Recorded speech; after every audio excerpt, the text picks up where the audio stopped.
Kara Murphy, and this is Money with Murphy. Can the Super Bowl predict the stock market? The Super Bowl indicator was first introduced in 1978 by sports reporter Leonard Koppett, arguing that a win by a team from the NFC meant the stock market would likely go up that year. The indicator had an impressive success rate of 95% for more than 30 years. More recently, however, the indicator has had a much less convincing track record of predicting market moves, including the last 2 times that the Kansas City Chiefs won. Koppett himself wouldn't be surprised at the poor track record of his own indicator. He introduced the Super Bowl indicator as a joke, an example of our eagerness to see causation rather than admit simple correlation.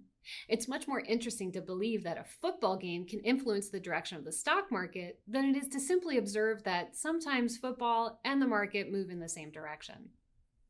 The Super Bowl indicator is, quote, too stupid to believe, Koppett declared years later, utterly baffled that people still tracked it. And while I'm a big fan of taking a dispassionate approach to picking investments, some things are just too fun to ignore. So, with apologies to Koppett, let's examine what the outcome of Saturday night's big game might suggest. Prior to Sunday, since 1970, the NFC and the AFC have each boasted 27 Super Bowl victories. In years where the AFC has won, the S&P 500 has earned an average price return of 8.2%. Now, when the NFC has won, the average price return has been 9.7%.